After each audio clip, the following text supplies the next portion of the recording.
India में heat wave का दौर चल रहा है। दिल्ली से लेकर बनारस तक टेम्परेचर अब रिकॉर्ड तोड़ रहे हैं। इस बार की गर्मी में हीट वेव एक नए शब्द का भी प्रयोग किया गया। हालांकि ये पहली बार नहीं है, बल्कि कई बार हीट वेव इस टर्म का प्रयोग किया जा चुका है, लेकिन इस पर ज्यादा गौर नहीं।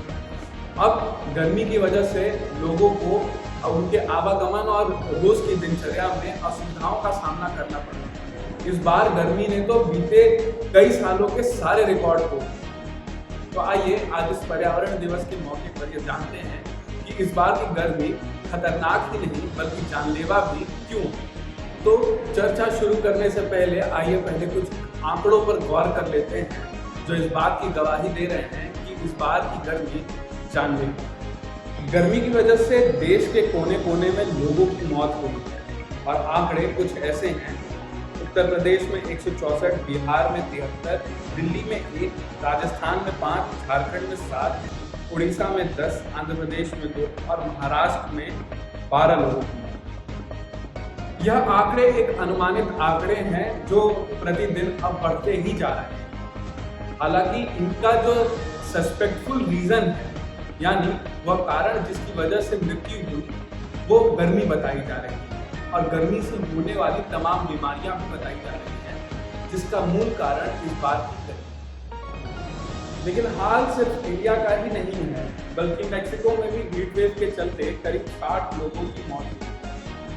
दिल्ली के मंगेशपुर इलाके में 52.9 डिग्री का टेम्परेचर रिकॉर्ड हुआ, जिसने देश के सारे रिकॉर्ड तोड़ दिए।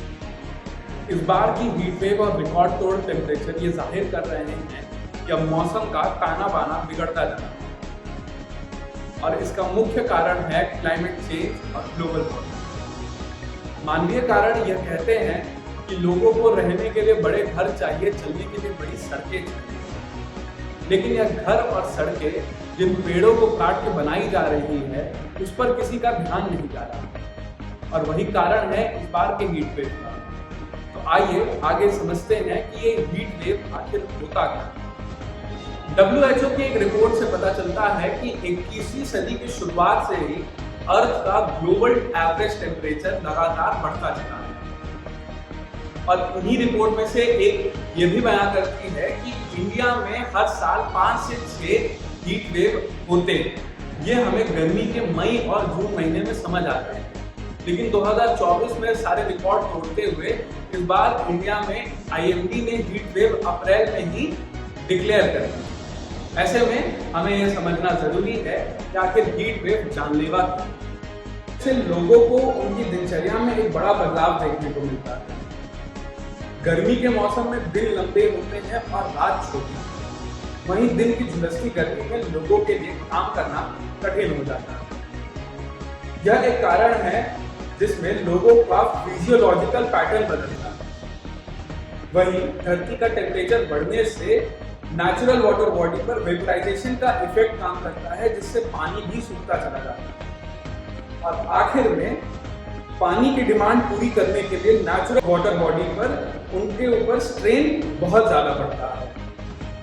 डॉक्टरों की माने तो एक आदमी का average body temperature 38 degree Celsius होता है, वहीं सेम बॉडी का मैक्सिमम टेम्परेचर 46 डिग्री सेल्सियस तक ही जाता है। ऐसे में यह जाहिर है कि अगर एक आदमी सन एक्सपोजर या हीट वेव के डायरेक्ट कांटेक्ट में आए, जब उसकी सराउंडिंग का टेम्परेचर 50 डिग्री सेल्सियस हो या 46 के ऊपर हो, तब उसके शरीर से न्यूट्रिएंट्स ड्रेन होने शुरू होते हैं और यही कारण होता है जिससे या तो आदमी मरता है या फिर वो किसी गंभीर बीमारी का शिकार होता है। अब आइए हीट वेव के इफेक्ट को एक बड़ी पिक्चर में लगा के देखते हैं।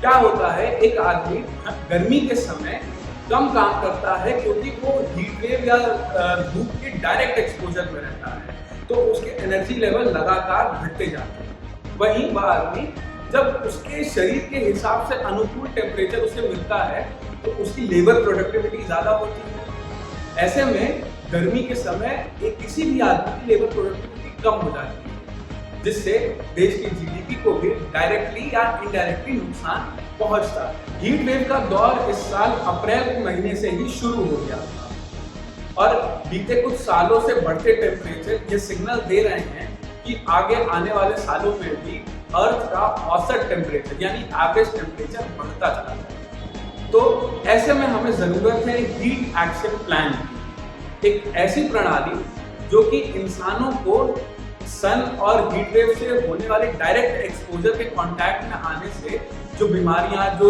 असुविधाएं होती हैं उनसे बचाए या उनसे प्रिवेंट करे और साथ ही ग्लोबल एवरेज टेम्परेचर को भी कम करने में मदद करे। 2013 में अहमदाबाद नगर निगम ने पहली बार हीट एक्शन प्लान अपनाया था, जिसे पूरे विश्व में सराहा भी गया। उसके बाद भारत सरकार ने 23 राज्यों के करीब 130 से ज्यादा शहरों के लिए हीट एक्शन प्लान बनाया। हालांकि इस सरकारी ढांचे के अथक प्रयास के बावजूद इसकी पारदर्शिता, फंड और कानूनी आधार का अभाव में रही। बढ़ती गर्मी देश ही नहीं बल्कि पूरे विश्व के लिए बड़ी समस्या बनती जा रही है। हीट स्ट्रोक की वजह से अस्थमा, मेंटल हेल्थ, डायबिटीज जैसी बीमारियों से लोग ग्रस्त होते जा रहे हैं। देश में लगातार मोर्टेलिटी रेट भी घटता जा रहा है। 2000 से 2019 के बीच ऑल ओवर इंडिया में 4,89,000 लोगों की मौत उन कारणों से हुई, उन बीमारियों से हुई जो बीमारी गर्मी की वजह से हुई। यह आंकड़े डराते तो हैं, लेकिन यह उसके साथ एक सिग्नल भी देते हैं कि अब हमें हमारे फ्यूचर को सिक्योर करने की जरूरत है, क्योंकि क्लाइमेट चेंज के इफेक्ट अब अपने चरम पर आते दिख रहे हैं। ऐसे में वर्ल्ड एनवायरनमेंट डे पर आप भी कुछ ऐसा करिए जिससे आपकी प्रकृति भी आपका साथ दे।